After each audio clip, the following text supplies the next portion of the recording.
الحمدللہ والصلاۃ والسلام علی رسول اللہ۔ دیکھیں، وراثت کے بارے میں کچھ چیزیں ہم دیکھیں گے۔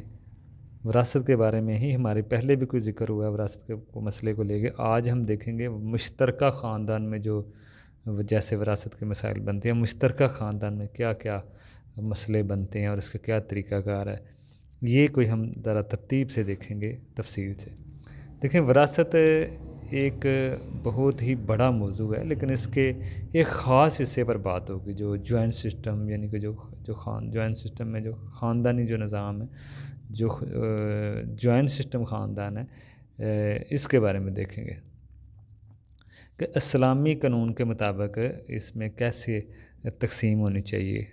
اور دیکھیں، اس میں کچھ تو خاندانی نظام ہوتے ہیں، کوئی اسلامی میراث کے نظام ہوتے ہیں، اور ہمیں خاندانی نظام کو ترجیح نہیں دینی چاہیے اسلامی نظام کے اوپر، میراث کے اوپر ترجیح نہیں دینی چاہیے، ایسا نہیں ہونا چاہیے۔ جب دونوں کا خاندانی رواج کا ٹکراؤ اور اسلامی نظام وراثت کا ٹکراؤ نہیں ہونا چاہیے، ٹھیک ہے نا۔ تو یہ جب بھی کوئی ایسا مسئلہ بنے تو ہمیں اسلامی نظام کو ترجیح دینی چاہیے۔ ایک خاندانی نظام ہوتا ہے جو بڑوں نے رکھا ہوتا ہے، سب رہ رہے ہوتے ہیں اکٹھے، کوئی شکل بھی نہیں بات بنائی ہوتی، یہ کوئی خاندانی نظام ہوتے ہیں بڑوں کے، وہ پرانے رواج چلتے آ رہے ہیں، اس میں سب رہ رہے ہیں۔ اور اس میں ایک اسلامی نظام ہوتا ہے، اسلامی نظام کے ساتھ آپ نے کس طرح رہنا ہے، کس طرح تقسیم کرنی ہے، یہ مسئلے کے میں ہم دیکھیں گے کہ اس کو ترجیح دینی چاہیے خاندانی نظام کے اوپر، بڑوں کے نظام کے اوپر۔ اللہ کا جو اسلامی نظام ہے اس کو ترجیح دینی چاہیے، اس کو ویلیو دینی چاہیے، اس کو آگے رکھنا چاہیے۔ جب دونوں کا آپس میں ٹکراؤ ہو، خاندانی نظام اور اسلامی نظام، ہم بعض اوقات خاندانی نظام کو آگے رکھ رہے ہوتے ہیں، اس کو پسند کر رہے ہوتے ہیں، اس کو ترجیح دے رہے ہوتے ہیں، ٹھیک ہے نا۔ پسند اس کو نہیں کرنا، پسند اسلامی نظام کو کرنا ہے۔ اب وہ دیکھیں گے کہ وہ کیا ہوتا ہے، وہ مزید ہم دیکھتے ہیں۔ دیکھیں، یہ سب اکٹھے رہ رہے ہوتے ہیں، اکٹھے رہنے سے وقتی طور پر تو کسی کا فائدہ ہو سکتا ہے، ٹھیک ہے نا۔ جیسے کوئی اکٹھے رہ رہے ہیں تو کسی وراثت کا مسئلہ ہے تو کسی کا قبضہ ہے تو وہی چلا رہا ہے سارا، تو اس کا تو فائدہ ہے نا، باقی کہ چلو نہیں، اس کا تو فائدہ ہوتا ہے نا۔ تو یہ وہ تو کبھی نہیں چاہے گا کہ اس نظام کو الگ الگ تقسیم کیا جائے، سب کے حصے سب کو دیے جائیں۔ جیسے والد فوت ہو چکا ہے تو سب کے حصے ان کو دیے جائیں۔ بعض کا جو بڑے ہوتے ہیں ان کے ہاتھ میں مال ہوتا ہے تو وہ نہیں اتنا چاہتے، ان کا فائدہ ہوتا ہے، یہ جو فائدے کی بات ہوئی ہے۔ بعض کا لڑائی جھگڑے بھی اسی وجہ سے ہوتے ہیں، اکٹھے رہنے ہی کی وجہ سے ہوتے ہیں، ٹھیک ہے نا۔ تو یہ اس میں مسئلہ ہے کہ یہ اس کو کیسے دیکھا جائے۔ بعض کا ایسے بھی ہوتا ہے کہ ابھی ایک تو ہوتا ہے نا وراثت کا مسئلہ جب بنتا ہے تو پھر اکٹھے رہ رہے ہوتے ہیں، تقسیم نہیں کرتے، یہ بھی غلطی ہے۔ بعض کا ٹائم پہ تقسیم ہونا چاہیے اس ٹائم، لیکن کرتے نہیں ہیں، یہ جوائنٹ سسٹم کی غلطی ہے، ٹھیک ہے نا۔ ایک مسئلہ یہ ہے، چلیں اگر سب اکٹھے رہ رہے ہیں تقسیم نہیں بھی کرتے لیکن طے کم از کم کرنا چاہیے۔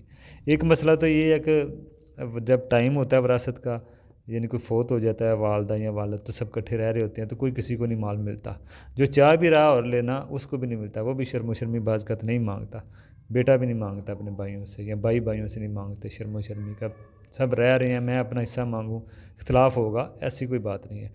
یہ ایک مسئلہ ٹائم آتا ہے بانٹتے نہیں ہیں۔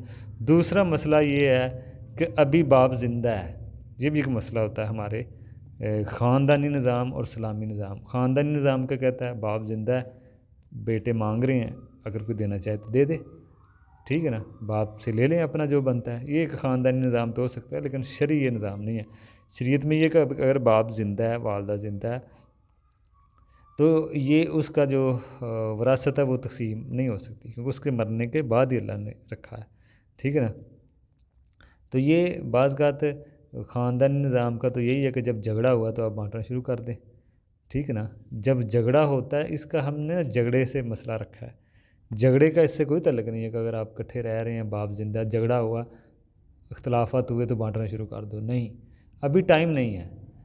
لیکن ایک ٹائم ایسا آتا ہے کہ وراثت کا مسئلہ تو بن جاتا ہے لیکن اختلاف نہیں ہوتے، لڑائی جھگڑا نہیں ہوتا، سب رہ رہے ہیں، تو وہ اس ٹائم بانٹنا ضروری ہے، اس ٹائم تو بانٹ نہیں رہے ہوتے۔